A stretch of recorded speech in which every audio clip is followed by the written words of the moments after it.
Hello everyone, this is part 13 of What If Naruto Was Sealed Because He Was Too Powerful, and I hope you guys enjoy this video and to like, to subscribe, to see more comment down below. Now let's start the intro. They call me a god. They call me a god. They call me a god. Once again, Kakashi sat aboard a ship. However, the ship wasn't bound for the mainland, this ship was going elsewhere for the time being. It had been a week since he had let Naruto go on an excursion that should have taken him 5 days at the most. Kakashi was needless to say worried. He had no idea where Naruto was, other than the fact that he was somewhere on Nami no Kuni, and he knew he couldn't go home without Naruto anyway, not that he would if he could. Naruto was his comrade, and after his monumental failure with Sasuke, he was going to keep that boy safe. However, he also had to consider the fact that the boy was fully capable of going toe-to-toe with him by this point and would have a better than fleeting chance of winning if they were to ever face off, especially if Kakashi was still deluding himself into thinking that Naruto wasn't as powerful as he carried himself as these days. The idea of him fighting a few of the Junin of Konoha to prove a point seemed rather appealing to the masked man. He wondered who would end up having a good match with him and who would end up getting destroyed.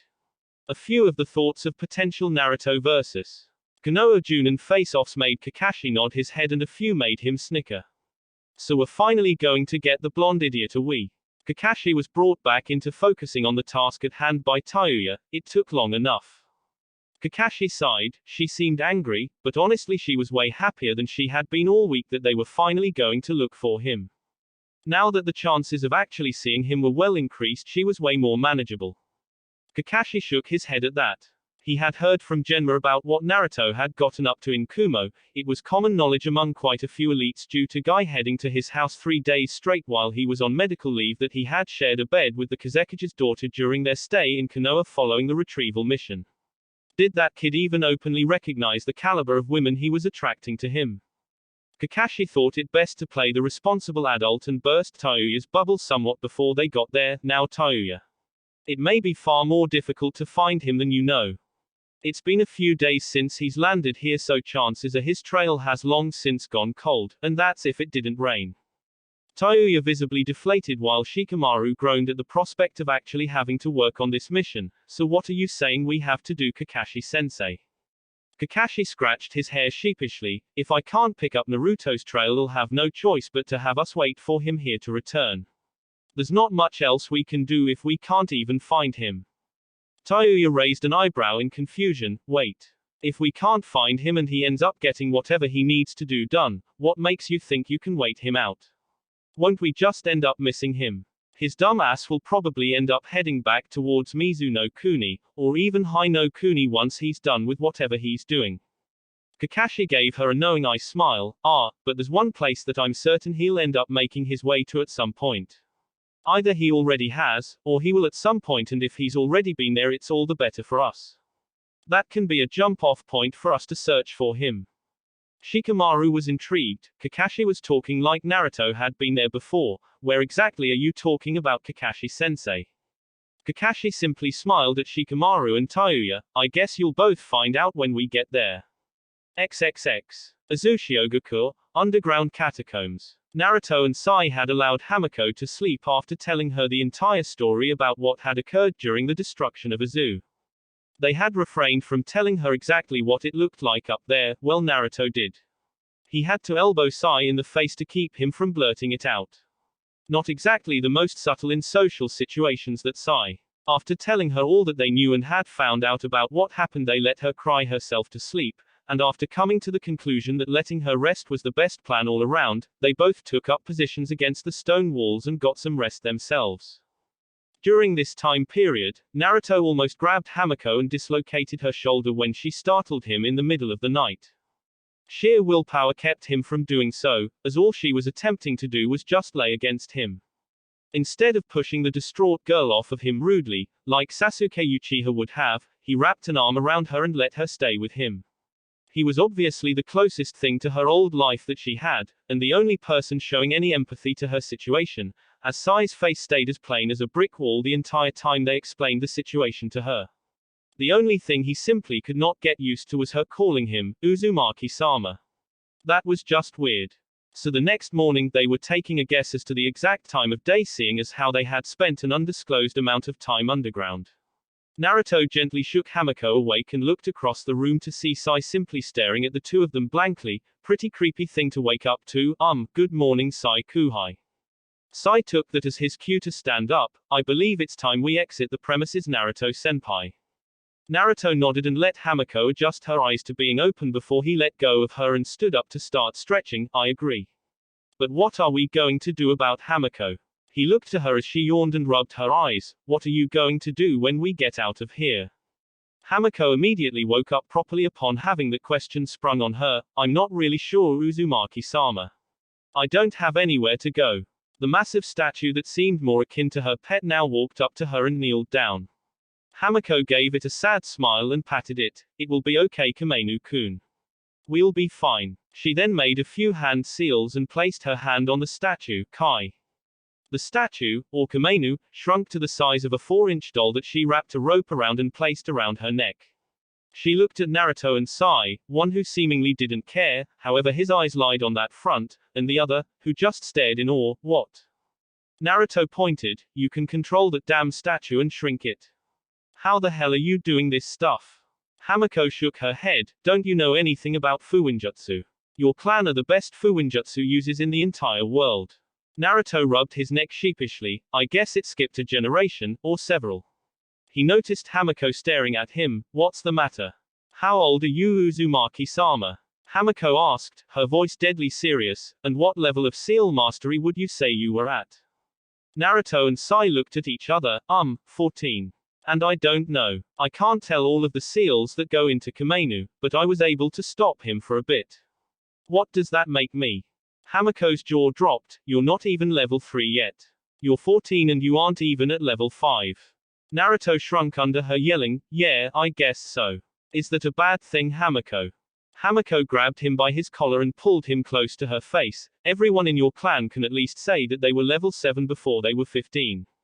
And you mixed overlapping seals without knowing all that went into one of them. What kind of Uzumaki isn't good at Fuinjutsu? Naruto sweet-dropped, an Uzumaki that wasn't even introduced to the art until a few months ago. Give me a break, Hamako. I'm better than pale and listless over there, he said while pointing at Sai. Hamako palmed her forehead. Kami, there's an Uzumaki out there, a real true Uzumaki, and he can't even do Fuinjutsu.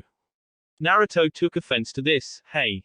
I can do stuff. I can make tons of stuff. I make sealing scrolls, customized explosive tags, and check it out. He pulled out the seal he used to control the statue. I even made this temporary control seal that helped us beat your statue when we first ran into it. Those things are beginner stuff. Hamako took the seal note away and inspected it, frowning more and more the longer she looked at it before balling it up and tossing it aside. It's completely shoddy. How can you be proud of that? Naruto's jaw dropped. What? Do you know how hard that was to come up with? Hamako pointed at the statue on her necklace. Compared to what I did to animate Kamenu-kun, you might as well have scribbled your name in crayon and handed it over to me. Your seal has so many deficiencies, I'm surprised it didn't kill you. First of all, simply using it puts you in an internal struggle against your target. The only guaranteed way that you could ever use it was if you tried it on something with no will whatsoever, and even then you could still lose. Although it would be utterly hilarious to see someone lose a battle of wills to an end table. She laughed slightly at the thought before reassuming lecture mode. Second of all, it's so temporary that even if you won the initial struggle, there isn't much you could do with the control you just fought for. And finally, and most important, it's a mimic array. Did you know that? Instead of having the target's movements be an extension of your thoughts, you had it so that the only way they could do anything was if you did it first. That's so stupid. Naruto visibly deflated. Well, you don't have to put it like that. I've been basically teaching myself after Ero-Sennin pounded the basics into my head. I thought I was doing rather well until now. Hamako sighed before walking up to Naruto and winking at him. Well, at least I know what I'm doing now. Upon seeing Naruto's questioning look, she elaborated, there's no way that I can in good conscience leave an Uzumaki to their own devices with such shoddy seal work. So until you actually become passable at Fuinjutsu, I will be your teacher, Uzumaki-sama. Naruto stared at her for a few seconds. You're going to train me? Hamako nodded, yes, because basically, you're not very good at fuinjutsu at all. If anyone told you that you were, they were either lying to make you feel better, or they never saw an Uzumaki from Uzushiogakure at work. Naruto looked at his hands, well, when you put it that way. Hamaki clasped her hands together, so it's my responsibility to teach you the right way of going about with your sealing techniques. I owe the Uzumaki clan a debt that I can't repay them now that, well, you know. So I'll have to pay it off through you. That makes me feel so special, Naruto said sarcastically as his eye twitched, but Hamako, I don't want you to do anything that you don't have to. Naruto could see the benefits of having Hamako with him. Yes, he had the scrolls from Azu that pretty much would make him jump up in skill, but simply looking through the stuff that was listed the other day had him a little hesitant to try them out. Some of them were ridiculously absurd sounding. Other than the chakra-draining seal that would have been a boon in battle, there was a seal that could store chakra.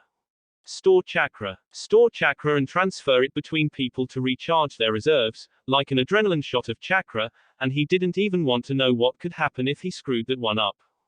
Hamako frowned and walked closer to him. Uzumaki-sama, there is nowhere else for me to go. She said as her natural bangs from her white hair somewhat shadowed her amber eyes from his full view. What would I do?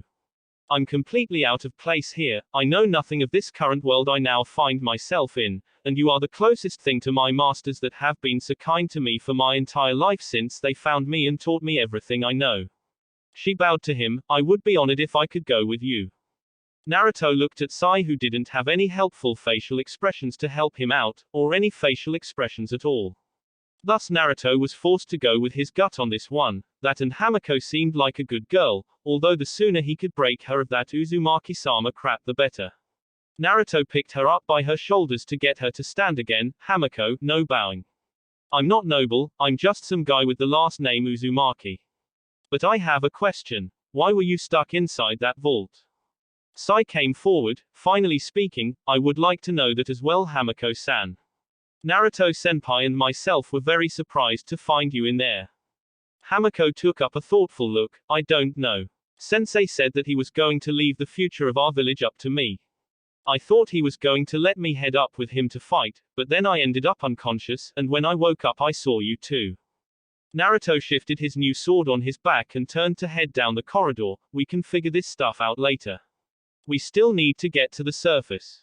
Hamako, can you get us out of here? Hamako smiled and nodded. Yes, I remember my way through here like it was just yesterday. Naruto sweet-dropped. Technically for you, it was just yesterday. Hamako growled at him lowly as he backed off. Okay, bad attempt at situational humor. Let's just go. XXX. As the platform in the first tower rose back to the ground floor once more, Naruto and Sai felt deja vu as this had been the place they had fought Hamako's statue Kamenu. Naruto looked around and saw that the door was still sealed off. How are we going to get out of here, Hamako? Hamako walked towards the door and started writing a seal on the door before biting her finger and adding her blood, Fuan Kai. The walls all shimmered before the wall in front of the entrance dropped. She looked back at Naruto and sighed before sighing heavily. I guess it's time for me to see what's left of Azu. She frowned as she looked around the destroyed tower. If this is any indicator, I'd better prepare for the worst, huh? Naruto and Sai walked behind her as she headed outside. She stopped and looked around at the battle-scarred village. She sighed deeply but did not shut her eyes or look away. Naruto put a hand on her shoulder. You want to take a minute for yourself, Hamako? She shook her head. No, there's nothing more that can be done here.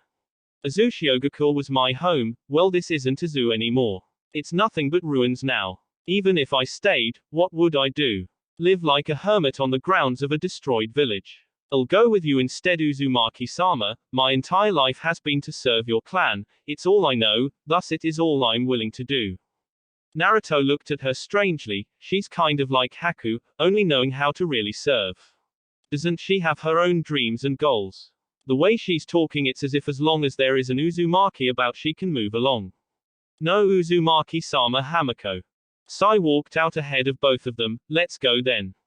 Naruto-senpai, I think it best if Hamako-san travels with you. I cannot take her with me into Konoha, and even if I could, I couldn't get her set up as a citizen. Naruto nodded. At the very least I'll see you out of Nami no Kuni. I need to re-up with my squad though. Kakashi's going to chew my butt out once I get back. This wasn't supposed to take this long to do. Sai shrugged. It could not be helped, senpai. If you tell him of your encounter with the Akatsuki, he should understand completely, but do remember to keep my involvement a secret. Naruto watched Hamako pick through some of the rubble nearby, understood. Though how in Kami's name I'm going to explain Hamako to him and everyone else is beyond me. But I'm not leaving her here. No way in hell I'm doing that. I'll come up with something by the time we meet back up with the others, don't you worry. He called out to the white-haired girl, Hamako, are you ready to leave? Sai nodded as she came back over. I wasn't worried at all, senpai. If nothing else, you could actually tell the truth about where she came from. I don't think that would matter too much if you did. Hamako made it over to Naruto. I'm ready to leave, master. Naruto palmed his face. Master. Really? Hamako, come on. You're not my servant, you're not under my command. You're a girl that's my age. Aside from owning any person, owning you would be strange. Strange, and Ero-Sennin and Kakashi-sensei would never let that fact die. Hamako shook her head vehemently. That is highly inappropriate, master. You won't let me call you Uzumaki-sama, and now you dislike being called master. Your clan are my retainers, how else am I to show you your proper respect, master? She finished with a smirk. Naruto grumbled and turned to Sai. Sai Kuhai, help me out here. Talk to this girl for me. Sai gave him one of his trademark smiles. She is apparently your property now, Naruto-senpai. That would make that your job. Naruto gave Sai a dry look. You sure don't treat me like a senpai, Sai. Aren't you supposed to listen to me? Kit, shut up and pay attention. Naruto's eyes snapped to attention as he began to look around for any sign of trouble. Sai caught onto Naruto's tension as he quickly followed suit and began looking around, back to back with Naruto. Naruto's fingers drifted up to his sword that he was grateful to have, as his last one had been pieced apart during his last confrontation. Can you tell me where they're coming from, Kyubi? A growl came from within his mind. Whoever it is, they are doing a great job of keeping themselves concealed. All I know is what you know, that there is someone's presence around here. Be careful, you're not getting us killed in this wasteland. Naruto's eyes panned over to Hamako, who was looking around in confusion. Master, what's going on? Is there something wrong? Naruto's eyes widened. Couldn't she sense the intent rolling around the area? The way she handled seals, she had to have been a ninja, right? Hamako, what ranking were you? Hamako gave him an odd look. I wasn't a registered ninja, master. I had basic training like a lot of people did, but everything I did was focused on seal making. I was trained alongside the Fuinjutsu Corps. I don't really know any other ninja arts. Naruto would have sighed deeply in grief at that moment. If it was Deidara again, the only advantage they would have in the fact that Sai now had enough strength to fight all out, and the fact that the entire village was now their playground, would be negated by the fact that they now had to protect someone. Naruto quickly made a dozen cage bunshin and sent them over to Hamako. Keep her safe, no matter what. I don't care what you have to do. He looked over his shoulder at Sai. Let's take this elsewhere. Sai nodded as the two disappeared in a leaf and ink-shrouded shunshin. Hamako tried running out to find them, but were kept back by the cage bunshin. I need to go with Sai-san and master. Why are they leaving? The cage bunshin in charge shook its head. I can't let you go after the boss, Hamako. Things are about to get ugly out here. XXX. Appearing elsewhere in the village, Naruto drew the blade from his back with a loud ring of steel. If it's Deidara again, I promised Kyubi I would cut his arms off. I really hope it's Deidara. Sai pulled out his scroll. How will we go about fighting him this time, senpai? Naruto grinned. That's going to be the easy part. We have tons of space. You can try to take it to him from the air if you like, while I have my own method of reaching him. Sai nodded. That will do for now, senpai. Upon both coming to an agreement on how this was to be handled, they were both caught in a fiery explosion. Deidara watched from a distance, laughing loudly. And there you go. What happened to that strategy of yours, boys? He then blinked blankly. Oh, I wasn't supposed to kill the Jinchuriki. Deidara was then bound by ink snakes that emerged from around him. As he struggled to escape, a sword was driven through his chest, freezing his face in an expression of pain and horror. Naruto smirked as he buried the sword through him up to the guard before the blade stuck fast as he tried pulling it out. Deidara quickly lost his color and turned to the color of clay.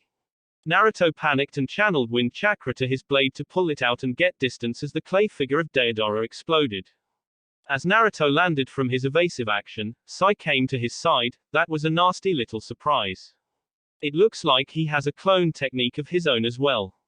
Naruto looked around. Where is he now? He isn't flying above us, so where could he be? Sai didn't speak, instead drawing on his scroll as snakes came off and burrowed underground. After a moment of waiting, Deidara came out of the ground a good distance away from the two boys, launching his clay explosives at the snakes. Naruto rushed in, trying to stay close with the long-range expert, but despite the speed that he came at his opponent with, Deidara saw him coming and dashed away, reaching into his pouch for more clay. As Naruto cursed at the speed that Deidara had, simply running backwards, he noticed that both of his hands spit out clay sculptures. Naruto shook his head as if he had been seeing things. I must have been underground too long. Naruto closed the distance enough that he was finally able to engage Deidara up close. Deidara avoided a thrust of the blonde teen's sword and maneuvered out of the way of a spinning slash. When Naruto spun for his attack, however, Deidara was fast enough to plant one of his explosives on Naruto's back. The little clay spider crawled on Naruto's back while Deidara jumped away from him and made his hand seal, Katsu. The explosion rocked Naruto and sent him to the ground. Naruto grit his teeth in pain as he could feel the damage he had just taken rip at his nerve endings. I'm so tired of you. His eyes flashed red as he started leaking Kyuubi's chakra. You've turned this entire trip into a massive headache. One tail of chakra formed behind him. Deidara had a small grin on his face. Fighting two of you, with one of you being the Kyuubi Jinchuriki, not exactly my design of an ideal battle, Naruto growled at him and rushed at him, gripping his sword double-handed. Don't you run from me. Deidara had another clay figurine that so happened to be a bird in his other hand and expanded its size before taking off on it, leaving Naruto to miss his swipe. Naruto growled in anger and leapt into the air to cut down Deidara's ride. The missing nin paled at seeing him leap at his bird and quickly formed another clay spider that he threw down at Naruto. The enraged Jinchuriki cut right through it, forcing it to explode on contact and pushing him back to the ground where he landed on his feet, smoking from the blast. He then noticed which way he was going. Sai. He's going back towards Hamako. Cut him off. Sai nodded and immediately took off on one of his ink birds while Naruto kept up and pursued from the ground. XXX. Well, it looks like the Jinchuriki left me a way to get him to cooperate. Hamako jumped at the sound of the gruff voice suddenly calling out. The clones took a defensive perimeter around her, but most were cut down by an iron tail extending from a blind spot and running right through them. The initial attack left two of Naruto's cage bunchen remaining and they picked up Hamako before jumping away from the scene of the mass clone slaughter. Clone Sama, who's attacking us? Hamako asked, clutching at the Kamenu necklace tightly. The clone she had spoken to stood in front of her while the other was behind, keeping a watchful eye out for any movement that could be perceived as hostile. I don't know Hamako, but if I had to guess it would probably be Deidara's partner because that's who Boss and Sai Kuhai went off to fight. It seems this one isn't as much of a musclehead as most are prone to being. The voice said once more, or maybe his clones are just smarter than him, but if that were the case they would have just dispelled and saved themselves the pain of death that they're about to feel. The clones reached on their backs for their swords, as if we'll just let you hurt Hamako like that. Her eyes widened upon catching sight of markings that ran all along the blade in the clone's hands, but she couldn't bring herself to speak quickly enough. I guess it's easier to just kill you than to try and talk to a clone that has standing orders. With that, Senbon came flying at the clones and Hamako, forcing her two protectors to burst into smoke, but as it cleared there was no sign of the girl. I thought my clones said that I wasn't just going to let you hurt Hamako like that. Came Naruto's voice from a short ways off. He was shrouded in the Kyuubi's chakra, holding Hamako close to him. Sai.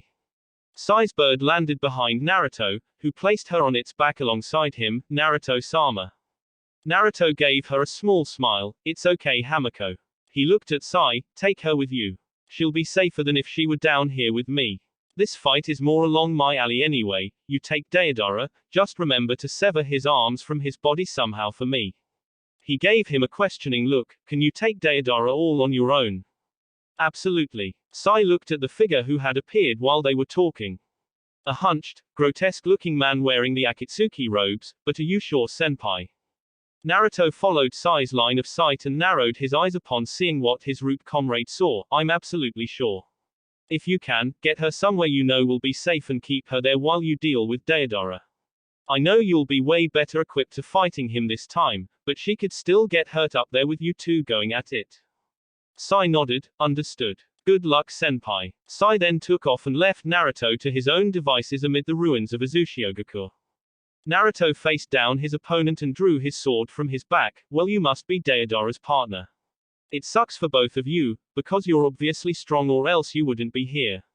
And now you're going to die, a long way from home or away from anyone that would even care in the slightest. The gruff laughter from his would-be opponent raised the hackles on the back of Naruto's neck. Man, using Kyuubi's chakra made him super aggressive. It was taking everything he had to not rush him blindly like he had with Deidara, which was the main reason he was happy that there was another person to fight.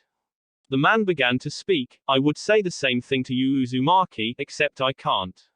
You technically are home. That, and I'm not going to kill you, I'm going to drag your subdued carcass to have your demon extracted, then you'll die. Ha ha. Morbid humor, how quaint. Naruto lowered himself, not that I actually care, since I'm going to kill you and everything, but as I said to your friend when we first met, I try to make it a habit to learn the names of the people after my biju. Naruto's Akatsuki opponent sighed in reminiscence. You know, I don't remember doing most of this. I actually didn't. This village was mostly eradicated by the time I had gotten here. There were just still many of Azu's ninja out and about. A remarkable amount, come to think of it. It just goes to show how dedicated they were, but I can't believe I missed one again. Tell me, how did you escape Deidara? Not that it matters at this point, but we fell into the whirlpool where there were hidden underground chambers. Naruto's grip on his blade tightened. Who the hell are you and what do you mean you missed one, Argon? He laughed deeply. Underground chambers, of course. I wondered how those last defenders popped up like cockroaches last time. How ingenious to use the whirlpool, a certified death trap, to escape ruin. And I mean I missed one again because the girl is obviously an Azu survivor. Where else would you have gotten her? Who the hell are you? I won't ask you again before I stop being so cordial and start cutting things off. Naruto yelled at the man. He laughed at Naruto's anger. From the way you're yelling at me and gripping your weapon so hard, I think you know already. Naruto bared his elonged canines at him. You're right, I do. I just want to hear it from you. Very well then. I am Akasuna no Sasori. Naruto smirked. That's who I thought you were. Before vanishing in a blur of red. Now die. Naruto reappeared right in front of him, his sword drawn back to cleave him into two. XXX. With Sai and Hamako. I have to go back to Naruto-sama. Hamako tried to reason as she held onto Sai's ink bird tightly out of fear of falling off. I have something he needs to know. Sai kept his eyes peeled for any sign of Deidara. The man was a right bastard when it came to sneaking up on them and attacking from a distance. He didn't spare the girl a glance as he kept guiding his ink bird. The only reason Naruto-senpai would tell me to leave the area is if he was planning on drawing on the Kyuubi's chakra. If that is the case, then allowing her to return to him would do more harm than good, for everyone. I cannot let you go back to Senpai Hamako-san. It would be best if you stayed with me for the time being. Hamako's eyes darted back to where she had been placed on the bird from, but he needs to know something important. I need to tell him how to use his sword. Sai peered back at her slightly. His sword. The one he picked up inside of the vault. Why didn't you tell him about it when he first took it? Hamako frowned. I didn't know he had taken it. I wasn't paying attention to Naruto-sama's weapons when you first found me, but when his clone drew the sword and I was able to see the markings on the blade, I realized what he had. How did he even get it anyway? Sai remembered the events that lead up to Naruto getting the blade. He pulled it from the wall. That triggered the entrance that led us to you. What is it anyway? Hamako sat up straight on the bird's back. It is the Sennenki no Ken Millennium Sword. It's an heirloom of Uzushiogakure. And, wait, what are you doing drawing? Sai looked back at her and gave her his forced smile. Don't worry about it. Now please, continue. XXX. Naruto vs. Sasori. Naruto's blade was blocked by an iron tail appendage stretching from Sasori's back within his robes. As Naruto struggled against the tail, it proceeded to stretch and maneuver over his head swiftly in an attempt to impale him. Naruto rolled aside and lashed out once again. The blade once more blocked his sword strike and pursued him in an effort to pierce him. "You're a fast little bastard, aren't you?" Sasori taunted as his tail retracted back within his robe. Naruto set his sword in a defensive stance, staring Sasori down. So much of him was covered by that damn robe he couldn't tell what other nasty surprises he might have under there. What did this man have that could have possibly taken down the bulk of an entire shinobi village all alone? He rushed at Sasori again, slashing at him from any side he could get a favorable angle at. Each time he was blocked by Sasori's iron tail. For a guy that didn't move his body at all, he had damn good reflexes with such an obscure appendage of his body. Was it even a part of his body in the first place? Damn that cloak. Naruto got upset at his lack of any progress whatsoever, even using his QB boosted speed. Block this. Raiten, Kaksen no Jutsu, Lightning Release, Livewire Jutsu. After making his hand seals and placing his hands on the ground, a speedy stream of arcing lightning ripped across the ground at Sasori. Sasori finally found it prudent to move as he jumped away from Naruto's attack, lest he find himself with a few thousand volts of electricity running through him. Naruto smirked, "I finally got him to move. He's got some pep in his step when I actually get him to jump out of the way of something." Naruto rushed in with his sword primed to strike at the oddly built enemy when Sasori gave him another surprise. Sasori blasted Senbon at him in a rapid spray from his mouth. Naruto thought about trying to use his sword to deflect them, but settled on that being a stupid idea the moment he realized he couldn't even count them all and rolled out of the way. What the hell? Did those things fly out of his mouth? Who does that? Naruto didn't have long to ponder this as Sasori threw his tail out at Naruto again, missing repeatedly in his attempts to finish the boy off. The foot of the young Jinchuriki caught itself in the rubble that they were fighting on. Naruto saw the metal tail fly at him and clasped his fists side by side before thrusting him out. Fuyuten, Fujin Seiken, Wind Release, Divine Fist of the Wind God. The wind projectile barely held the blade off as Naruto frantically tried to lift his foot out and evade before he ended up being a human shish kebab. The wind-based attack eventually died off and the tail shot at Naruto as quick as ever, however he found it in him to evade by the skin of his teeth, although the leg of his pants did get cut when he got his foot free. Naruto now had the back of his shirt blown open by the explosive attack from Deidara and his pants leg shredded from the unstable surface of rubble that he and Sasori were fighting on.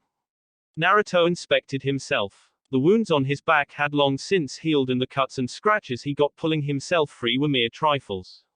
Sasori's tail swung menacingly around him. "You must have an extra life to go with each tail of your biju." Naruto flipped him off and started running circles around Sasori, making him appear as a blur while a red trail left behind was the sign of his wake. Sasori sighed in annoyance as he tried to use his tail to stab the annoying fly.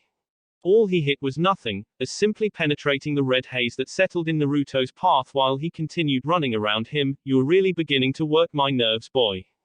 Naruto's response was a reasonably sized chunk of debris flying from his shroud that he was running around Sasori at a high speed.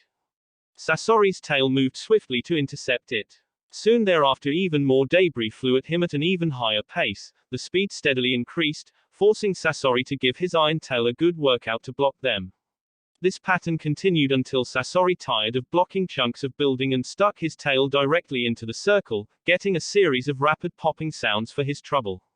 The shroud disappeared, confusing Sasori as to Naruto's whereabouts. Doten, Shinju Zanshu no Jutsu Earth Release, Inner Decapitation Jutsu.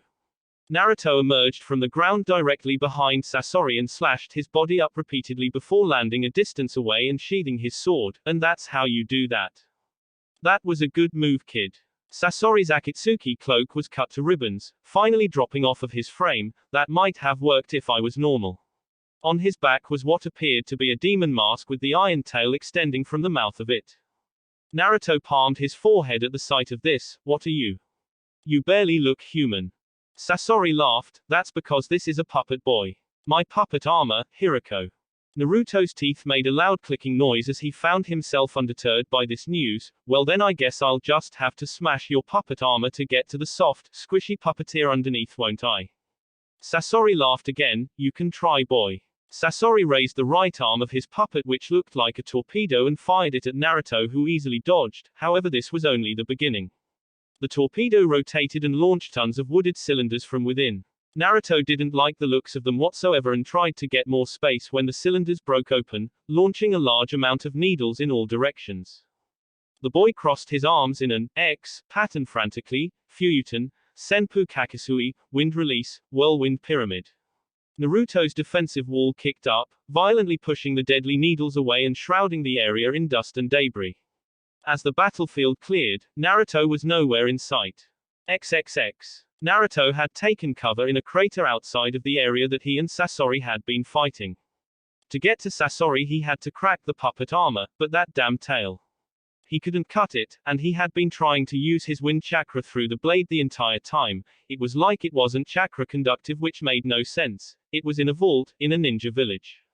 How could it not be chakra conductive? A squeak alerted Naruto to some off-color looking mice down by his feet. Naruto looked at them curiously as they stopped in front of him. What the? The small mice turned into words that brought a smile to Naruto's face. Saikuhai, you beautiful bastard, and Hamako too, I definitely think she's earning her chan today. XXX. With Sai and Hamako. Hamako gave Sai a worried look. Are you sure that Naruto-sama will get your message about the sword? Yes. Sai stated, still looking for somewhere to put Hamako. Senpai will get the message, rest assured. Maybe back on the towers again. That would make her a target if Deidara ended up finding her, plus, she couldn't get herself down if she had to. Well, she probably could after seeing how she had basically sleepwalked through 3 of the previously impassable seals that kept him and Naruto from doing what they wanted. Do you think it will let him use it? Hamako smiled and nodded, yes, I'm certain. If it wouldn't allow him to use it then he would never have been able to pick it up. Hopefully he's good at finding things out on his own, because I don't know enough about the Sennenki no Ken to really give him an idea on what to do. Naruto-senpai is very surprising. Sai stated before narrowing his eyes in the distance, here we go. Please hold on tightly and stay down Hamako-san, it seems I won't be able to let you off after all. Deidara was watching with a smirk on his face as the scope over left eye was trained on Sai. I thought I would have to go and interfere with Sasori no Dana's battle to get one of you. It's a good thing you decide to come to me, We're not all settled up yet, are we? Sai didn't answer as Hamako looked between him and Deidara. Sai, who is that? Sai pulled up his drawing scroll. That man is the main reason we found you, Hamako-san. Allow me to go over there and thank him for you. Sai attempted to strike first by drawing out bats from his scroll, Chuju Giga Super Beast's imitation picture. Deidara laughed as his hands coughed up sculptures for his use. You have more fight in you this time, I have to say, but you're still coming at me with that same lame excuse for art. His birds left his hands and clashed with Sai's bats in midair as a few went around the clash, heading towards Sai and Hamako directly. How many times do you need to hear it? True art is an explosion. He made his half-tiger seal. Sai maneuvered the bird, amid Hamako's uncomfortable screams, through the midair explosions. I won't be nearly as easy to subdue as I was the first time, I assure you of that. Sai cut through a bird that got close and continued towards Deidara, now actually having the chakra to attempt fancy evasive maneuvers and to boost his ink beast speed in mid-flight. You weren't that fast the first time, Deidara stated before shrugging to himself and making more exploding birds for a long-range attack. He let them fly with a devious grin on his face. Sai narrowed his eyes in annoyance as he saw even more birds coming their way. Sumagasumi no Jutsu, ink mist jutsu. Sai shrouded his bird and a decent area around it in ink as it sped towards Deidara. The clay sculptures went inside the shroud and exploded, trying to take Sai out without sight. The bird emerged from the mist still in flight and still generally coming at Deidara. Deidara smirked to himself as he watched Sai come closer. Now why would I send so many of my beautiful figures into there with little to no hope of hitting you? Because they weren't supposed to hit you, fool. They were just supposed to locate you, Deidara made his hand seal again. Katsu. Little clay insects appeared all over the bodies of Sai, Hamako, and the clay bird, glowing and exploding on them before they could react. I have to keep the Jinchuriki alive. There's no such restrictions about fighting you, Deidara smirked before he realized that he wasn't seeing flaming corpses falling from the sky. Instead he saw melting ink bodies drop, no bodies whatsoever. Danger senses went off for Deidara as he jumped over Sai's low slash. He had hung off of the legs of the bird and taken his shot at the explosives artist. Deidara hung off of the other side as well and kicked at Sai, who swung himself up on the top of Deidara's bird to take a more advantageous position. He kept himself in a position to defend from whatever side Deidara would end up coming up from. What are you looking at, Sai turned his head and saw Deidara sitting on another clay bird. This surprised Sai, as he had never even felt Deidara's weight leave the bird. He looked on the underside of the bird to see that it was holding a clay clone of Deidara in its talons. Sai looked up and saw Deidara's hands moving towards his hand seal, Katsu. Before he could finish the word, Sai jumped off of the bird. He free fell to the ground as the fiery explosion of the clay bird sounded out over him. The sound of a bird's cry let Sai know he was saved as he found himself scooped out of the air gently by his bird. The pale root ninja sighed to himself and patted the inky construct on its head. XXX. Hamako shook herself off as she stood up from where Sai's bird had dropped her for his gambit of an attack on Deidara. She watched Sai's bird save him from a screaming, flaming death and clutched her kimono necklace tightly. Sai-san and Naruto-sama are fighting so hard, and I can't help, again. I can never help, all I'm good for is making seals. Her eyes widened before a small smile came to her face, and what's wrong with that? Seals are the backbone of this village. And I'm the best. She reached into her pocket and frowned. Sai-san didn't have much ink to spare me, but it's better than nothing. I just have to make do with what I have here, it has to be enough. She looked up at Sai, still in midair combat with Deidara. I won't be useless here, Sai-san. XXX. Naruto vs. Sasori. Naruto stepped out of his crater of hiding with a serious look on his face, and his sword drawn. Sasori noticed him. I knew you would come out eventually. You look like the type that wouldn't retreat in the face of insurmountable odds. Naruto let a chuckle escape him. Insurmountable odds. Again with the S-rank superiority complex. I swear, it's like none of you fools get it. Naruto's amused face slipped. I could have tried to run. Even if I didn't get away, I could have tried. I am your objective after all, right? But if I ran, the first would be leaving Saikuhai and Hamako-chan alone to fight, and I won't do that. Sasori gave the boy a cursory glance. Nothing had changed to give him such confidence, so why was he acting so brazen? Using him as a means for your escape would have been better. If any of Azu's ninja had tried that, then I might have spared one or two, but since they all had this need to rush to their deaths and fight me for their comrades, I helped them out with that. It seems the trait passed down to you.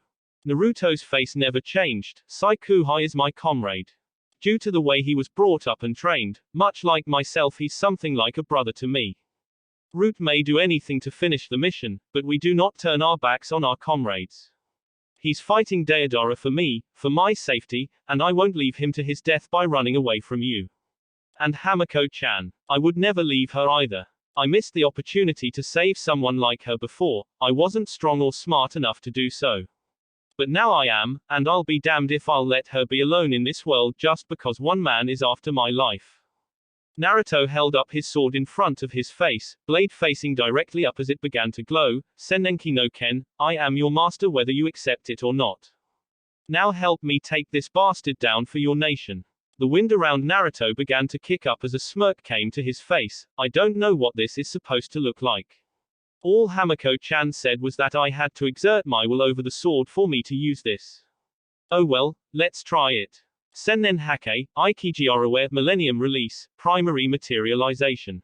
The sword dematerialized and reformed as gray, silver metal gauntlets around Naruto's forearms and ankles.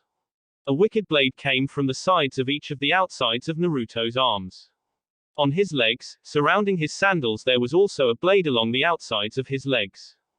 The Kyuubi found itself amused by Naruto's new find. To make sure that you don't end up ripping yourself apart while you use these blades, boy. As entertaining as that is, having your body be eradicated by a powered sword would be a massive slap to my face. Naruto stretched himself out and tested the feeling of his new weapon before grinning and looking up at Sasori. This really doesn't have a name. I guess I'll have to come up with one, won't I? I think I'll have to call them Sennen Kugik Millennium Gauntlets. Sasori scoffed. So you got some pieces of metal and you think you can fight me, boy?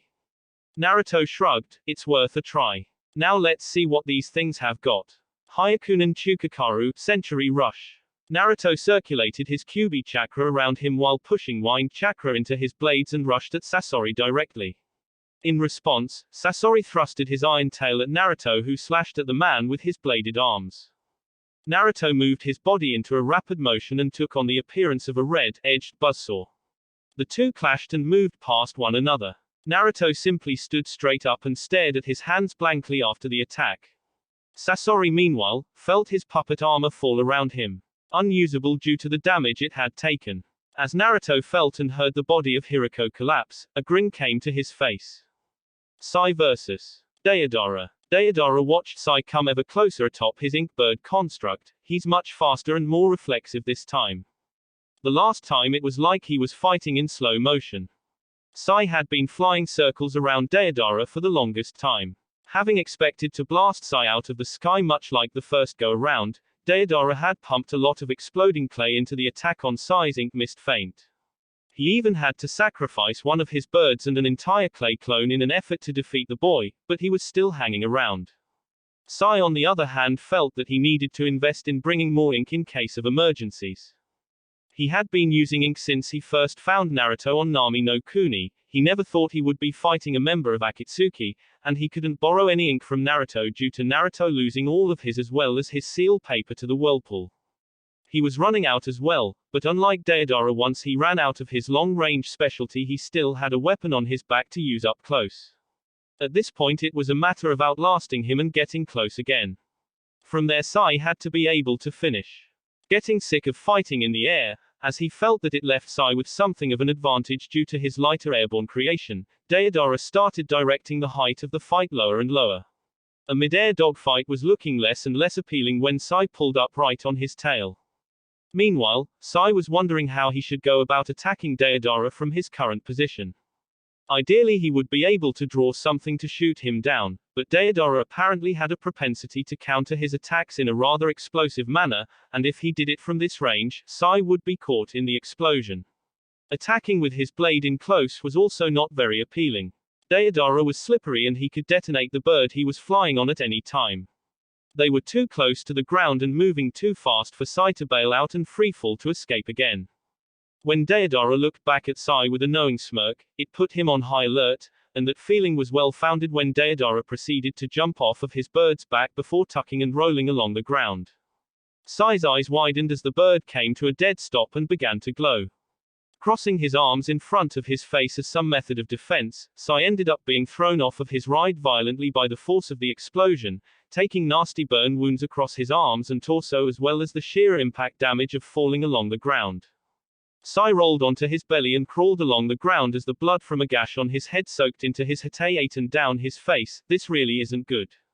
XXX. Naruto vs. Sasori. Naruto looked back as Sasori emerged from the wreckage of Hiriko, his puppet armor. He was still picking the pieces of the formidable tool off of himself and grumbling. Naruto was surprised at hearing a youthful voice doing the griping. This guy had to be way over 30. He looked down at the blades on his forearms and outside legs. It really sucks that this is the only way that I can channel elemental chakra to the blade, but I have to say, after that first attack I can't complain too much. Sai's message to him was taken verbatim from Hamako about his weapon. The sword was a special construct for whoever was the leader of the village at the time.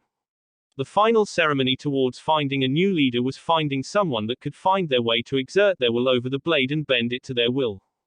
Throughout the existence of the sword, the Sennenki no Ken was never the same thing twice, therefore the gauntlets were Naruto's own creation and the physical manifestation of his spirit. Hamako didn't know any techniques with the weapon since every listed user had their own attacks to fit their specialized release form, so Naruto was coming up with his own on the fly. The one thing he could say though, was that he found it far easier to sharpen his chakra and run it through the blades, as if they were just an extension of his body and his chakra was still flowing through him. Even using the Kyuubi's chakra with the Sennen Kugek felt easier. He felt no heightened bloodlust at all, and it was clear that the Kyuubi's chakra was circulating through the blades as well due to the fact that they had a red sheen to them. Oh well, he would get used to them on the fly, because right now he still had a fight to win. Sasori quickly freed himself from Hiriko and looked at Naruto. The man looked like a teenager. He had red hair and a lazy expression. He also had the usual Akatsuki cloak that Naruto figured he would have to get used to seeing on everyone that came for his head after this. Naruto raised an eyebrow in confusion. You sounded way older inside that stupid puppet.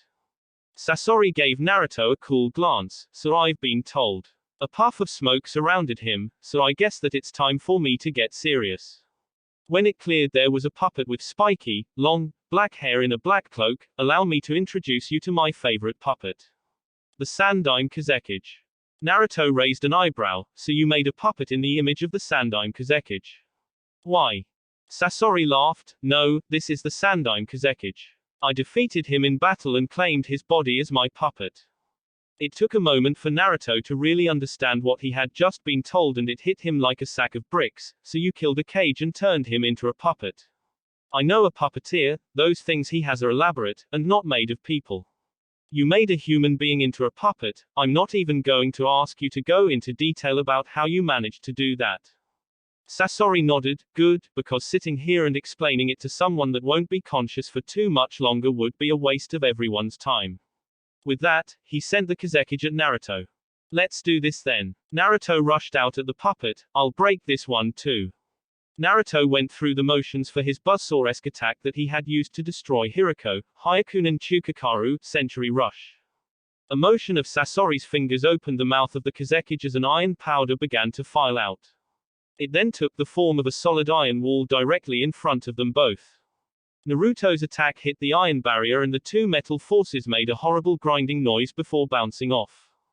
Naruto adjusted to his dizziness and stared at the wall, growling at the barrier. Well, that's just fantastic. Naruto made a cross seal and formed a dozen cage bunshin. Make that doll-playing freak pay. The clones rushed in while Naruto crouched and observed from a distance. They all went around or jumped over the iron wall to attack Sasori. His body twitched as the memories of how they were violently dispelled came to him. He simply stood still and crouched on all fours on the ground, priming himself for an opening to attack. The wall of iron collapsed back into powder before shooting at Naruto rapidly. Satetsu Shiga Iron Sand Drizzle. Fuck. Naruto generated his one-tail cloak of chakra and cut out in a hasty retreat away from the almost microscopic iron projectiles. He was shocked to see that they had such a wide range of spread. How the hell is that even happening? He cut back to avoid getting overtaken by the small iron pellets and rushed Sasori and his Kazekage puppet as he generated a Rasengan in his right hand and drew it back to attack. Looking closely at Sasori and the Sandaime Kazekage puppet, Naruto saw that his clones were able to get close enough to force a short conflict, as the cloak of the Kazekage was somewhat shredded, revealing a shut chest compartment. As he bared closer to the puppet user and his prized tool, his senses of danger went off due to the fact that Sasori wasn't moving. He wasn't even making an effort to get the Kazekage in his way to run interference. Naruto aborted his attack just in time to see the mass amounts of iron particles stop in front of Sasori and his puppet. The chest compartment was wide open as a strange glow emitted from it. It had to be some kind of strange control thing for the sand, as it wasn't visible until it came close enough to almost hit Sasori. That needed to go if he was ever going to get any misdirection on Sasori. He had to put yet another thought aside for later as Sasori pressed his advantage. Senju Subu, Thousand Hands Manipulation Military Art. A series of compartments opened up in the left hand of the Kazekage puppet with a series of summoning seals in them. From the seals came an obscene amount of puppet arms that expanded out at Naruto.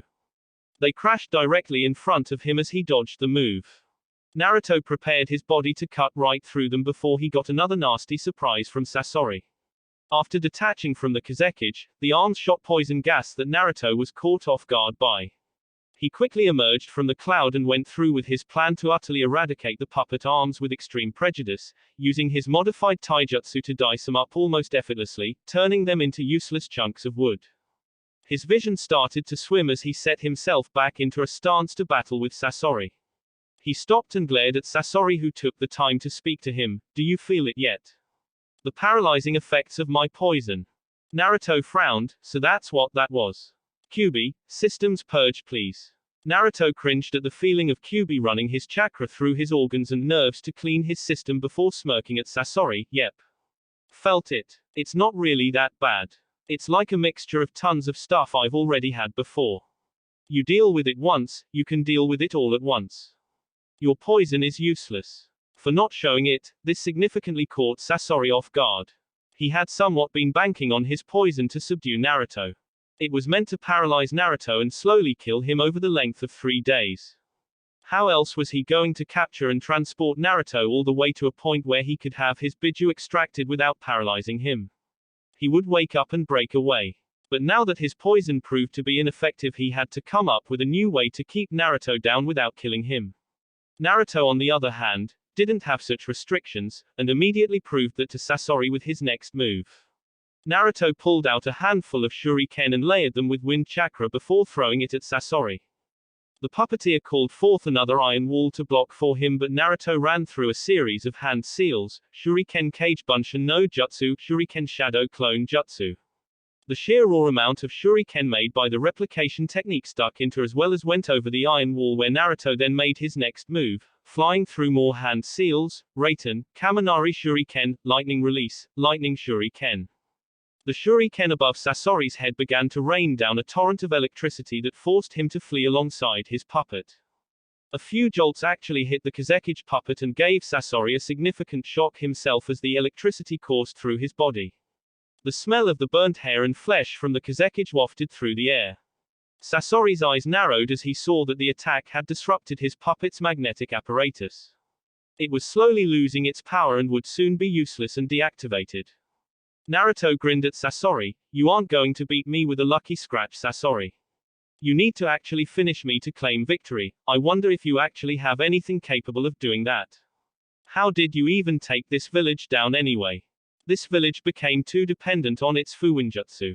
Sasori started. Everything that made this village unique and powerful was based on its sealing techniques. From the genjutsu seal they had at the perimeter of the forest surrounding it that would force people to wander about, to the defenses set up around major choke points in the village. After being able to negate that advantage and engage them personally, I found that they weren't as skilled as many believed they were. Naruto didn't accept that answer. There were still too many things to consider on that front. You're just one man, no matter how you cut it. To take on the bulk of an entire military force seems beyond you in a straight fight. I suppose I'll get the answer from you before I finish you off for good. Sasori simply smirked. Finish me off for good. Just try it. The red-haired puppeteer had the Kazekage make use of its still active magnetic part and launch 2 masses of iron sand at Naruto. As he made to dodge, Sasori simply spoke the name of his attack calmly and coolly, Satetsu Kaiho, Iron Sand World Order. XXX. Sai vs. Deidara. Sai eventually picked himself up off of the ground, his head swimming due to the concussive force of the blast and the impact of his hitting the ground. He idly wondered why Deidara hadn't arrived to finish him off. Not to look a gift horse in the mouth in this case, he pulled out his tipless tanto and began slowly stalking the ruins for a sign of Deidara.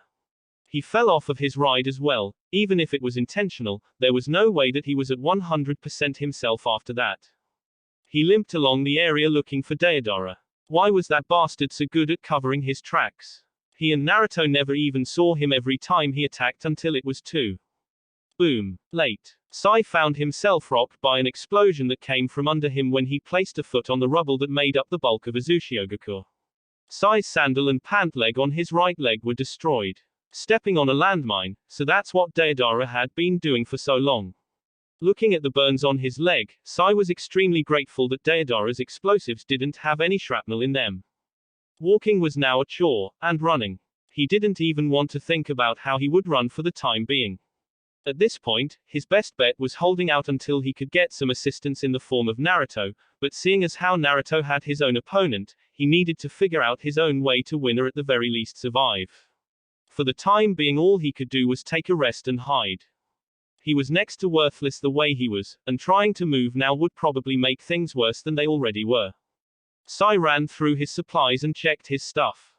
He still had his tanto that he had placed onto his back once more, he had his scroll, he had enough ink to hopefully carry him through the rest of the fight, he still had a holster full of kunai and a pouch of shuriken, no explosive notes, much like Naruto, all of his were ruined when they went into the whirlpool, he also had gauze.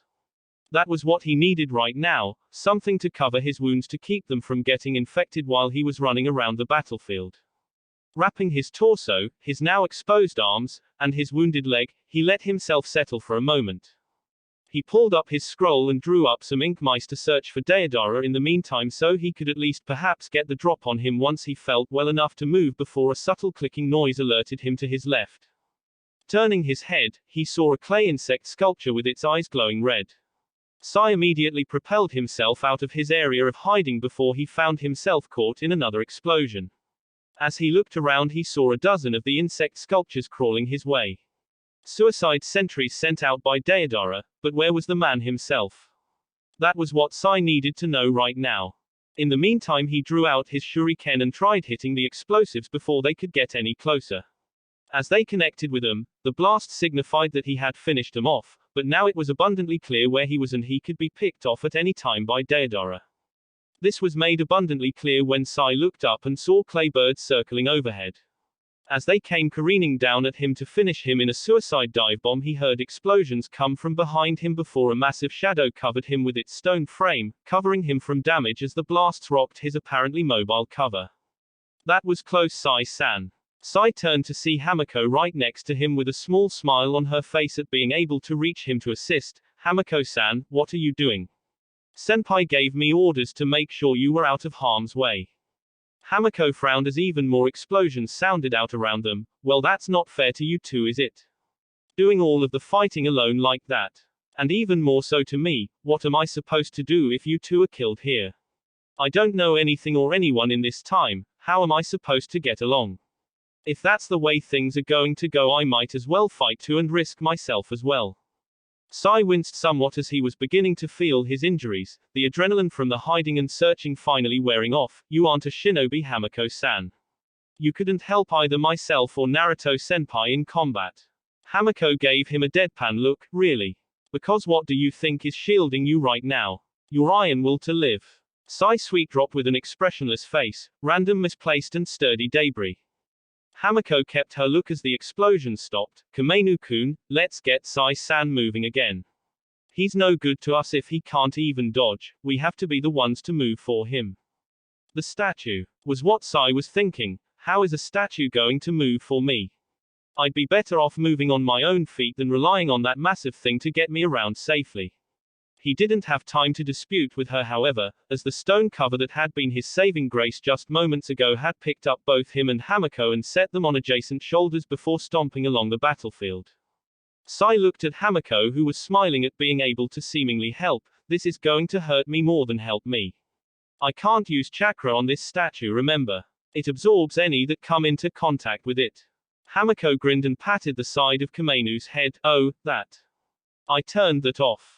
Sai raised an eyebrow. You can do that. Hamako scoffed. How many times do I have to tell you and Naruto-sama? I was the one that animated Kamenu-kun. I can control his seal array. I just turned that part off so that you could fight from here. I can't do it myself, so you have to fight for me, Sai-san. Sai nodded and watched as Kamenu stomped over the battlefield like a minesweeper, triggering Deidara's hidden bombs and disposing of them safely from the two on his shoulders. Two black mice scuttled up Kamenu and stopped on Sai's legs before turning to words for him. Hamako-san, we need to head northwest towards the central towers. Deidara is somewhere in that area. Hamako nodded. You heard him, Kamenu. Take us to the citadel.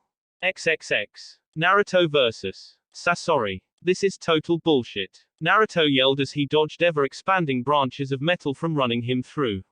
Sasori's last jutsu, Satetsu Kaiho, had forced an ever-expanding forest of deadly iron branches that could keep branching off at any time, making it one massive pain for Naruto to dodge, as the increasing numbers of branches also meant more potential for him to be impaled by even more iron branches.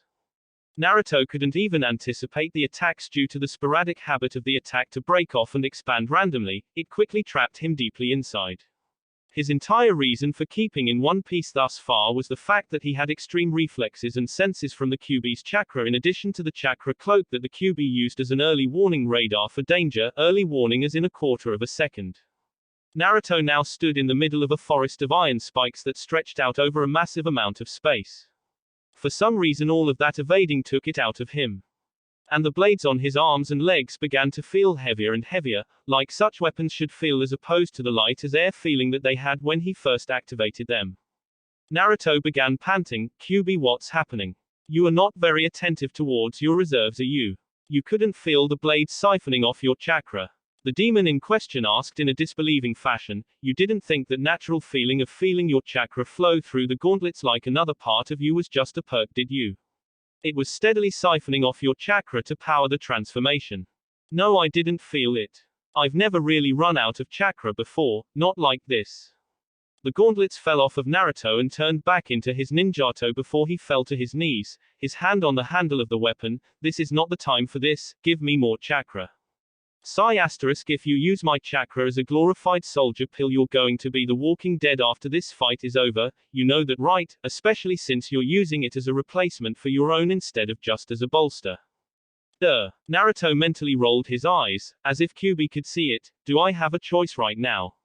Just keep the juice coming until I finish off this clown and link back up with Sai Kuhai and Hamako-chan. You're going to be puking blood and pissing fire tonight, boy. I'll be sure to laugh at that when it occurs. Kyuubi began to increase the flow of chakra to Naruto to get him to move. Naruto sheathed the Sennenki no Ken on his back, not wanting to touch the blade for the time being after getting drained dry by it not a moment ago. Sasori, Sasori, Sasori, you missed your chance to finish me off, you tentative bastard. The Kazekage puppet began flying through the iron forest as Naruto felt his strength return to him. The left arm of the puppet was now a buzzsaw and the right had a blade extending from it. Naruto began springing through the branches, playing a very dangerous game of cat and mouse with the puppet. With it trying to rip into him with its bladed weapons and Naruto trying to get a chance to destroy it and move along to Sasori himself. Naruto wasn't really worried about getting cut or stabbed, he was really trying to lure it in. He figured that since he could probably survive a stab wound from the puppet, especially now since he knew Sasori's poison couldn't beat him, once he destroyed this one, Sasori would have nothing left to fight him with. After all, Kankuro only had 2 puppets, so maybe it was a sooner puppeteer thing. Feeling more and more spry and loose as more of the Kyuubi's chakra circulated through his body, Naruto took advantage of his boost and lashed out at the puppet with his chakra shroud tail. Naruto wrapped around it and pulled it in with a Rasengan forming in his hand. The red of the Kyuubi's chakra bled into the Rasengan, giving it a warped color. He proceeded to slam the jutsu into the body of the puppet, ripping it asunder and scattering its body along the ground. Naruto walked up to the remains of the puppet and stomped on the head for good measure, crushing it under his foot. Whoops. Sorry, I'm so clumsy with other people's tools. I guess that's why Kankuro never let me mess with his puppets when I was staying in his family's place. Naruto saw a flash of red hair in the forest of twisted metal and immediately took off in pursuit. After a decent chase that eventually led them out of the iron jungle, Naruto closed the distance swiftly with his speed boosted and smirked as he bared down on Sasori, too slow. Naruto shot out a claw of chakra that cut right through Sasori's arm as he passed him by. Standing away with a bloodthirsty grin on his face at finally getting the chance to pick apart the puppet user himself, he looked down at his hands to find that there was not a drop of blood on them. Looking back at Sasori, he saw that he had torn off a good portion of his cloak and saw Sasori's arm coming back to his body. Well, that was potentially barbaric. Like I said earlier, it's a good thing I'm not exactly normal. Now that he had a good look, he could see that Sasori's arm was segmented, like a puppet. Naruto sighed and pointed at him. Okay, I was willing to accept the fact that you turned a cage into a puppet, because after watching it fight it seemed like a damn good idea, despite the fact that it's a human being and the idea seems utterly ludicrous and morbid, but this. How the hell can you even do that? Is that even physically possible? The body of Sasori was that of a puppet. He pulled off the rest of his cloak and showed his inhuman body. There were clear segments and compartments on his chest, stomach, and back. Even his eyes didn't look human anymore, open and wide like a puppet. It's very possible seeing as how I did it. And there's nothing ludicrous about it. Why would I want my human body that has weakness, can feel pain, and would have eventually grown old and weak no matter what I would have done? I can have a body that I can upgrade, it will never feel sickness, and is all around stronger than my human body could ever be. I have turned myself into the ultimate eternal art. The right compartment of his chest opened as Sasori pulled a scroll from his back. Now let me show you exactly what my superior body is capable of. Opening the scroll in a puff of smoke, many figures rose out, hovering above Sasori, aka Higi. Hyaki no Suin, Red Secret Technique, performance of 100 puppets. Over 100 puppets kept Naruto from Sasori as they all wore red cloaks and had their own weapons. You wanted to know what took down the majority of this village's forces. This was the technique that did most of the work. Naruto grit his teeth as he felt an influx of Kyuubi's chakra. His lips started to blacken as a second tail of chakra began forming behind him. As he spoke, his voice sounded gruffer and more serious. 1 against 100, I have to say, Sasori, I'm disappointed. You do know what Jinchuriki like me are meant to be, don't you? 2 bubbling tails of red chakra swished behind him. Army killers always go with quality over quantity. Naruto launched himself at the force of puppets. Sasori's puppets came at Naruto to put this fight to rest once and for all, but as the boy drew close he vanished from immediate sight and began ripping through the puppets savagely with his bare hands. Blood flying through the air was a sign that Naruto was being cut by the weaponry wielded by the puppets, but the fact that he refrained from slowing down at the very least signified that these were shallow, and with him not being susceptible to Sasori's poison, this wasn't nearly good enough to beat him. All Sasori could do was maneuver the puppets around Naruto's path of destruction and cut him off from free range of movement. Eventually he was able to do just this, surrounding Naruto with a circle of puppets a dozen thick. Naruto had the top half of one of Sasori's puppets in his hand as he stared around himself, noting that he was surrounded with an amused smirk, and with his feral features this made it somewhat chilling, especially as his body was now clearly visible due to him having his shirt utterly torn asunder by the puppets with only the strap of his sheath being intact, his substantial amount of shallow wound sizzling shut right in front of Sasori's eyes. So this was your big plan when you came after me. Mob me with puppets and hope your poison stops me. Let me show you something that just might get the point across to you. Naruto took the sword in the hand of the puppet he was holding and stabbed himself in the torso. Naruto pulled the blade out and watched his blood slide down the metal as it mixed with the poison that began running off of the weapon. He tossed them all aside as he looked at Sasori. That was the best attack that your puppets were going to get with those weapons, and it's not even going to make me stumble. You were the wrong person to come and fight me. Naruto fell on all fours and began to build up air in his lungs. Sasori sent the puppets in to stab him all at once. No matter who he was, there was no way that he could shake off that kind of damage. As they began to gather around him with their blades drawn to skewer him, Naruto let out a massive concussive roar that sent all of the remaining puppets flying away from him. All of those that were closest were broken apart by the raw power that Naruto's roar had pumped out at ground zero. The others were tossed aside haphazardly all over the place. Some flew off into the distance, others flew somewhere within the mass of iron sand and were shattered upon high-speed contact with the branches. Naruto picked the pieces of what was once his shirt off of his shoulders and chest as he faced down what was his last obstacle, Sasori himself. The puppet-bodied man showed no intimidation at facing down the demonically charged teen. I'm not done yet. Though I have to say, for a Chunin you happen to be a tougher rundown than previously perceived. Itachi said that you were able to survive against him the first time based off of pure misdirection and unconventional tactics. Naruto chuckled in his gravelly voice, his vocal cords manipulated by the chakra running through him. I've had almost an entire year to prepare since then. Itachi and Kisame actually matched up with me. You don't. Why you were sent to deal with me, I'll never know. And neither will you, since I'll just have to rip you apart just like I did with every other puppet you've thrown at me today. It won't be nearly as easy as you believe it will be. Sasori lifted his palms and revealed pipes that spewed intense flames from them at Naruto, who moved aside and started working angles to get at Sasori properly. As he approached from the back left, poles emerged from the back of Sasori's hips with 5 blades attached that began spinning rapidly. Naruto diverted his attack to avoid getting pureed by the blades as Sasori took off at blinding speed to get some mobility going. Naruto smirked, so now he wanted to move. He had been fighting the entire battle as stationary as he could, and now he decides on dynamic movement once Naruto had it in him to see how many chunks he could tear Sasori into before he stopped functioning. He didn't know whether to be pissed off that Sasori could now move so quickly, or ecstatic that it wouldn't be that easy to pin him down and rip his head off. Banking on the Kyuubi's ever-growing presence in his person giving him these thoughts, Naruto began tearing across the ruined landscape in pursuit of his barely human foe. XXX. Sai and Hamako vs. Deodara. The rising, towering metal structure off in the distance earlier didn't ease Hamako's worries about how Naruto was doing in his fight, but seeing as how they weren't currently being engaged by the man Naruto had been fighting, they figured that he was still alive and kicking. Hamako had to admit, after seeing that, if she had remained with Naruto she would have been a liability. At least now he had a chance to only have to worry about himself.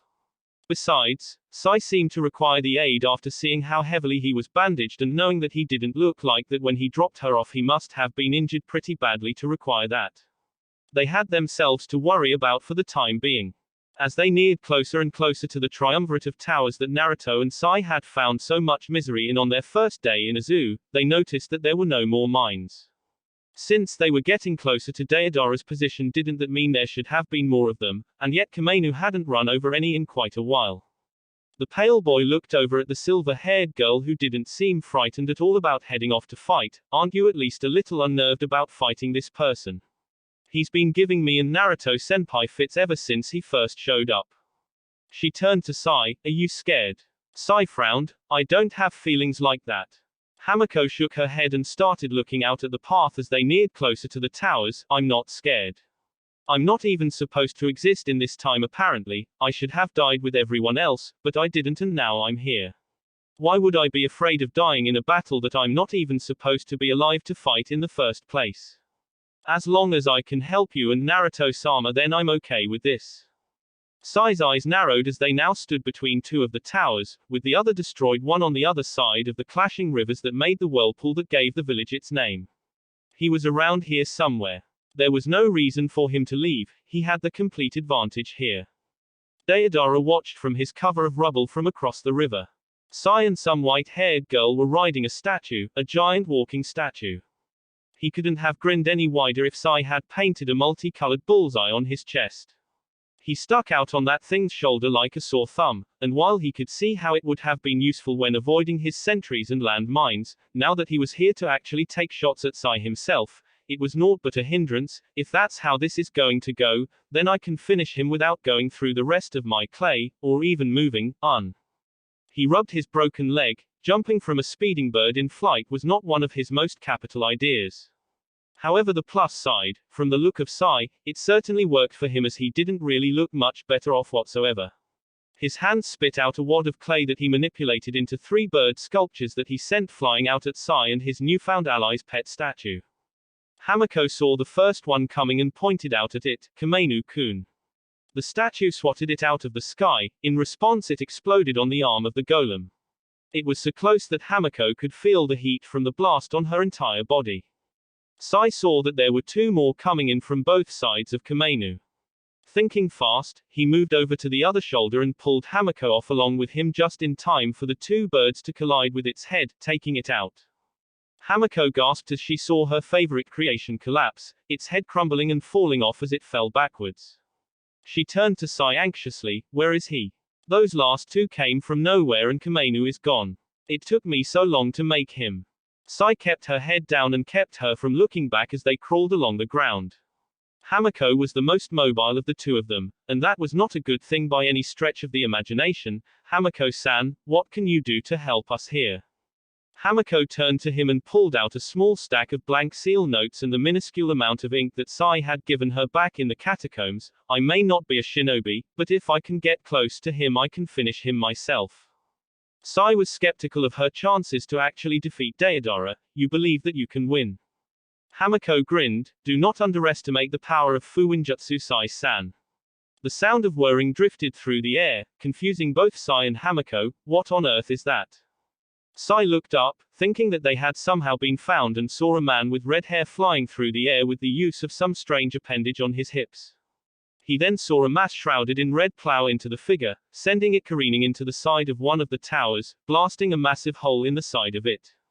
Due to the shape of the shroud surrounding the second one, Sai knew exactly who it was. Hamako-san, we need to get out of here. Hamako was confused. What was that? And why do we need to leave? Sai crawled along the ground again while covering her with his body. That was Naruto-senpai fighting his opponent. And we need to leave because being anywhere near senpai when he uses his special chakra is a horrible idea. Special chakra. Hamako asked innocently, now crawling on her own so that Sai didn't have to strain himself any further than he already had today. Naruto-sama has special chakra. What does it do? Sai didn't even turn back around to answer her. It destroys. XXX. Naruto vs. Sasori. Sasori wasn't fool enough to believe that he would just lose Naruto by simply taking off on a low flight dash away from the battlefield. Not likely, he was simply doing this so he could find an easier area to fight Naruto than in the wide open area that would grant the agile Jinchuriki the advantage, or better yet, Deidara, who he hadn't seen since they split off earlier, which was why he wasn't really surprised when he found himself body checked into the side of a building by said Jinchuriki. Naruto followed Sasori to the ground, landing on him and proceeding to pound away on his face as he heard cracking noises start with every punch he landed. Naruto almost got incinerated however when Sasori tried to burn him off like a tick with one of the flamethrowers in his palm. Naruto quickly rolled off of him and out of the range of the flames that threatened to lick at his body. Taking this moment to attack, Sasori again used his propellers to speed at Naruto and catch him flat-footed, moving just fast enough to surprise Naruto with the weapon he had been storing in his stomach compartment. Sasori stabbed Naruto right through the belly with a long stinger-like cable that widened Naruto's eyes in pain and surprise. Sasori kept moving in to kill. Capturing Naruto was now no longer on his mind. This boy destroyed everything. All of his hard work, his favorite and most powerful puppets, the things that were supposed to last for all eternity, just like him. Looking down on Naruto's lifeless face was his only desire now. He idly wondered what a Jinchuriki puppet would be like. He couldn't wait to find out. Naruto grit his teeth in pain as blood flowed from his mouth and stomach. The pain of having the cable in him was amplified by the feeling of repeatedly having the wound heal around it before being yanked back open by Sasori moving towards him. Naruto planted both hands on the cable and pulled tightly before beginning to whip around and drag Sasori in a swinging circular motion. Sasori subconsciously forced himself to loosen up more cable and ended up getting swung into a pillar, utterly destroying it with the force that Naruto had thrown him into it with. Sasori's body lay broken on the ground as he tried to eject one of the makeshift puppets in a scroll on his back to shift bodies. Naruto had utterly destroyed his limbs, breaking them where they weren't already intentionally segmented. Even his torso, the hardest part of his puppet body, and his head were cracked from the impact. He could survive this was nothing at all. As long as only one all-important piece of him survived, it would all work out. His plan wasn't to be, however, as Naruto yanked hard on the cable, pulling him back in towards the enraged boy fast. Fear actually ended up eating at Sasori's heart as he saw that in one hand Naruto still held the bloody cable that was still sticking out of his chest and in the other, a burning red Rasengan. Naruto drew his arm back, choking down the bile that was rising from his pesky wound and locking onto the body of Sasori. What the hell was that thing on the left side of his chest? Hopefully an off button because Naruto was about to press it. You should never have come here. Rasengan, spiraling sphere. Naruto obliterated the body of Sasori, as the little cylinder sticking out that Naruto had targeted burst, showering the boy in blood, the only time in the entire battle that he had actually drawn blood from Sasori. The force behind the Rasengan carried out behind the point that he had hit Sasori at and destroyed the wall behind it. Naruto collapsed and sat down, wiping the blood from his face. Sighing to himself, he steeled his nerves as he pulled the long cable out of himself at great pains and tossed it aside as pieces of building began to fall around him. I should probably get myself out of here before I decide to pass out, huh? XXX. Sai and Hamako vs. Deidara. Deidara had to admit, seeing Sasori get drilled out of midair into the side of a building was not something he really expected to see happen, especially while he was fighting a kid, a Jinchuriki kid, but still a kid nonetheless. And the sounds from inside that followed were mighty impressive, and a telltale sign that Sasori wasn't really winning, since if Sasori had been winning he wouldn't be able to hear it from inside a building across a whirlpool.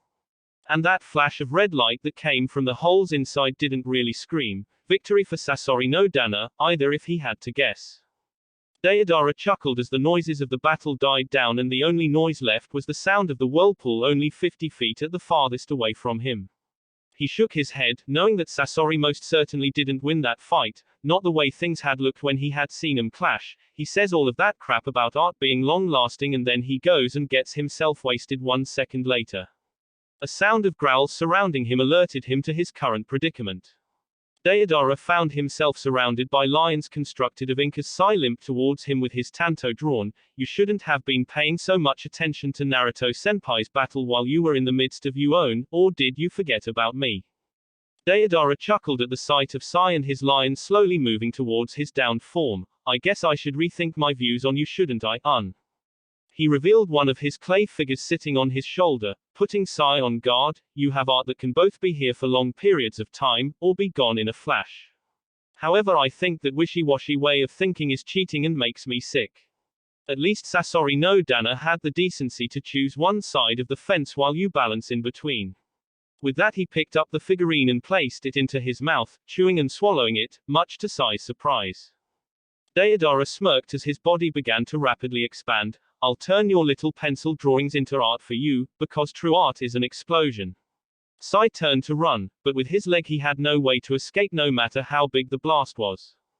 Sai-san, Hamako shouted as she ran up to the bulging Deodara. Fuinjutsu, Jiken Bunkatsu, sealing technique, time splitter. Hamako slapped the seal on Deodara's head and ran back towards Sai, Fuan. She then leaned down and placed Sai over her shoulder as she began to run away with him leaning on her. Come on, we have to go now. Sai blinked at her as she moved as fast as she possibly could to get them away from the bulging Deodara, however something seemed off. He was bulging far more slowly than he had been a moment ago. He looked at her as she determinedly assisted him. What did you do? Hamako looked back. That seal I just used slows things to 1/5 of their maximum speed. I don't know how potent it will be though, since I'm not used to using anyone else's ink for my seals.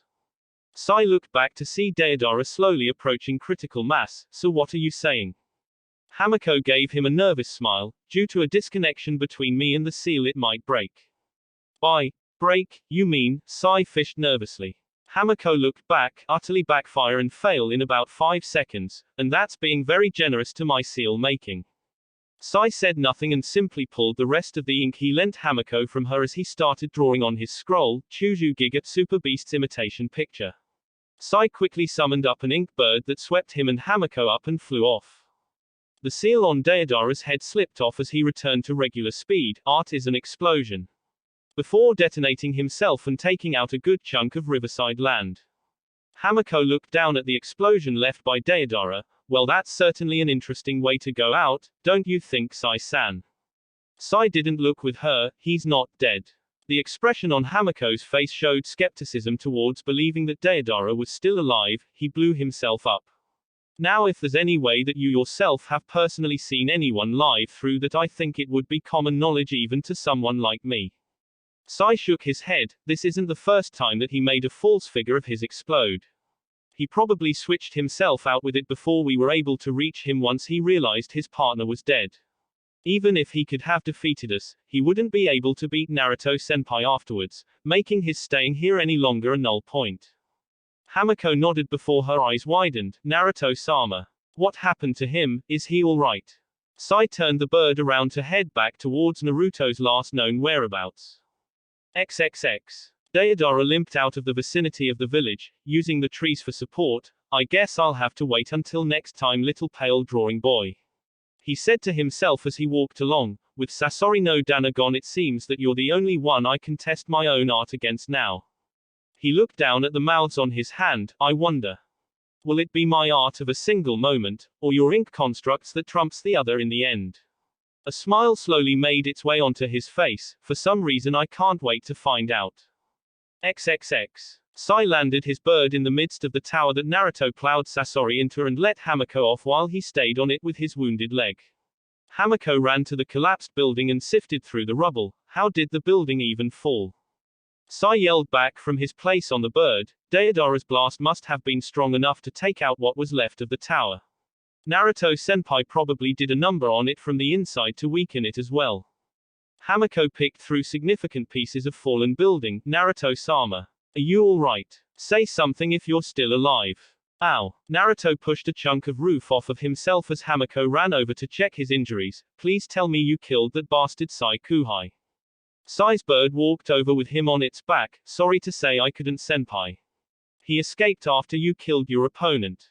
Sasori. Naruto said, I killed Akasuna no Sasori. That's who that was. Hamako stared at Naruto in disbelief. They had told her that he was the one who had destroyed her village, and here he just beat him immediately. Naruto wriggled his body free and stood up shakily.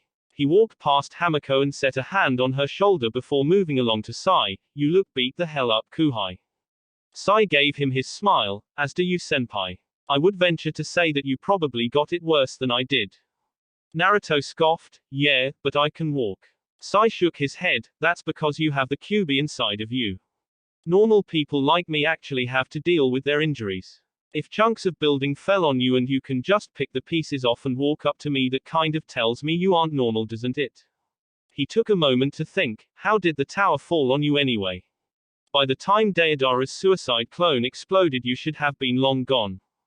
Naruto rubbed the back of his head sheepishly. Well, you see, I was kind of picking up a few things after I was done, and then the entire place comes down around me. Sai raised an eyebrow. What were you picking up that got your attention like that? Naruto opened his mouth to answer before he was glomped by Hamako. Naruto-sama. You're all right. Naruto buckled under her weight. Apparently his body was giving out sooner than he thought it would. Yeah, Hamako-chan, I'm fine, just let go of me please. Hamako pulled away from him. Hamako-chan, master. Naruto grinned at her. Well, yeah. If you're coming with me, that means I'm going to have to be your first friend in your new life, won't I? He then gestured to Sai, and Sai Kuhai here will be your second. Sai simply stared at them both blankly, forcing Naruto to sweet drop. He's not got much to say. Naruto's knees buckled, forcing him to lean on the side of the ink bird. Alright, Sai, I can't go back to Kiri or Konoha like this. There will be too many questions that I don't feel like answering, so just drop me somewhere nearby where I can heal, okay? I have a safe place in mind. XXX. Later that night. Knock knock knock. I'll get it, father. A door opened to reveal a beautiful, dark-haired woman in a pink shirt staring in a surprised fashion at her guests. Naruto-kun. Is that you? Naruto gave her his best grin while being supported by Hamako on her shoulder, body wrapped in bandages. Hi there, Tsunami-san. It's good to see you again. He rubbed the back of his neck. I hope it wouldn't be too much to ask of you for a place to stay for the night, would it? Tsunami gave him a smile. Of course not, Naruto-kun. You and your guest are welcome here always after what you did for this country. Hamako returned her smile. We saw the bridge.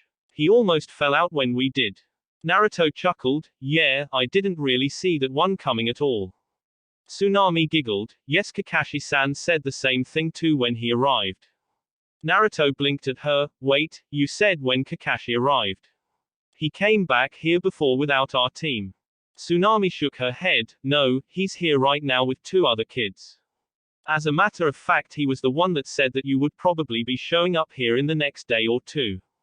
With that, a familiar masked visage came into Naruto's clear view, with his ever-present eye smile in place. Oh, hey Naruto. Funny running into you here, huh? Kakashi began laughing humorlessly, which led to Naruto laughing uncomfortably, making the 2 females between them stare confusedly. Shithead is back. Where the hell is he? Naruto paled at the sound of that voice as Kakashi slid to his side. Oh, and just so you know, Tayuya's been very upset since you left in Kirigakure. Good luck with that. Thanks Kakashi-sensei, thanks so much. That will be it for this video. If you want more, comment down below, like, subscribe. And see you guys later.